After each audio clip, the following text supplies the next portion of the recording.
Hey, everybody, I'm Hillary Atkin from the Atkin Report in Los Angeles, and I'm so excited to welcome Trinity from The Voice to this edition of Hillary's Happy Hour.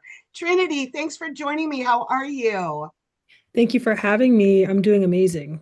Well, your blind audition, I want to rewind to Don't Let Go, earned you a four-chair turn, and things got even better from there. So, congratulations. Thank you. Niall turned first, quickly followed by Reba and Snoop as your parents looked on. Then Michael joined in. He said you could sing the phone book.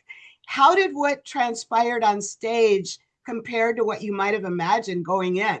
Um, the way things went on stage, I feel like that's exactly how I imagined it, and it just reached all of my expectations.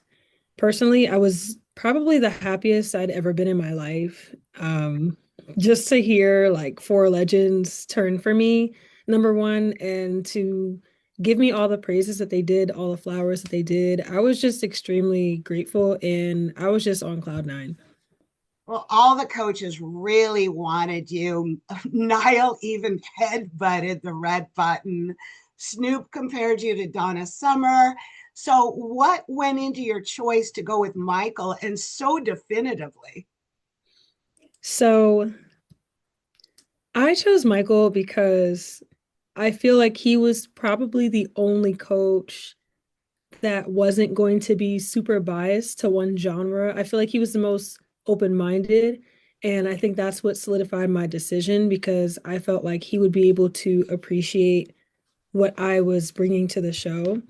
And I was just a little like nervous that the other coaches might have like leaned towards somebody else that was like more their preference. And I feel like Michael's just a very musical guy and he would have, I feel like he might have been the most fair on giving me a shot to advance throughout the rounds. Like, just seeing me as the artist that I am and really like appreciating it. So I felt like Michael was the perfect choice for me and I have no regrets to this day.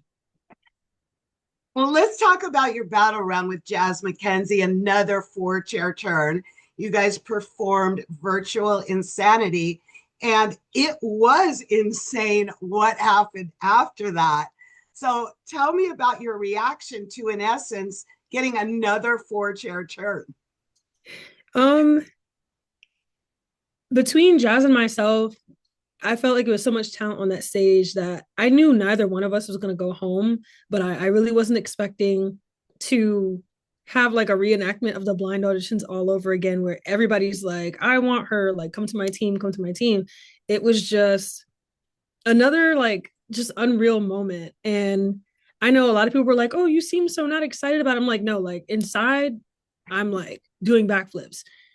I just had to hold it together in that moment so I didn't like lose myself. But you know, even in that moment, I still knew I was like, I chose Michael for a reason. So I was gonna stick with who I chose because it was just it felt like the right place to be for me. Even I wasn't really driven by my ego, like, oh, he didn't pick me, so screw him. Like it wasn't like that. I'm just like, okay, that's fine. He's allowed to have his preference. Jazz did amazing. I think I did amazing. And, you know, either way, he didn't have to use a save. So he used a save. And, for me, I felt like, okay, that's a good sign that you still see potential in having me on your team and us going far together. So, yeah, crazy moment. Well, I think he was very strategic about it. I think he, kind of planned out what might go down. You're not the only one. Well, I would love to hear more about your musical background, your influences, and your performing history. So, I mean, I went to school studying music. I've been studying music since I would say like the first grade. I grew up in Stamford, Connecticut, and they really poured into the arts programs in that the K through 12. So, any opportunity I had to sing in a choir, learn music theory, I took it, signed up for a talent show, and I was just like always so anxious to perform. So I was like, I really want to perform and be a singer more than I am like fearful of getting on the stage. So I would just push myself. I went to a performing arts high school in Trumbull, Connecticut called RCA. I went to a performing arts college called Five Towns College in Long Island. So I just really continued my studies of music like this entire time. I've been in gospel choirs and chamber choirs, a cappella groups, like anything you can think of. I've been trained in classical music, jazz, like the whole nine. So I really just love music as a whole. And for me, I would say like I'm more like a pop singer because I just appreciate all those genres and it gives me the chance to pull from all my different inspirations. So yeah, I think that's pretty much me, my background with music. And then talk to me about working with your mentors, Kelsey and Zach. Pleasant surprise.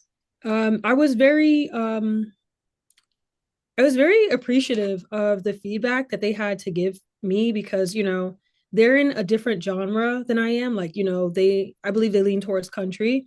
And I really appreciated that they were able to step out of, their own biases to still give me, useful feedback. I like that Kelsey was able to she said a lot of flattering things to me about my voice and saying how angelic and effortless I sound, but she was also able to give advice on how we should balance each other out in the song.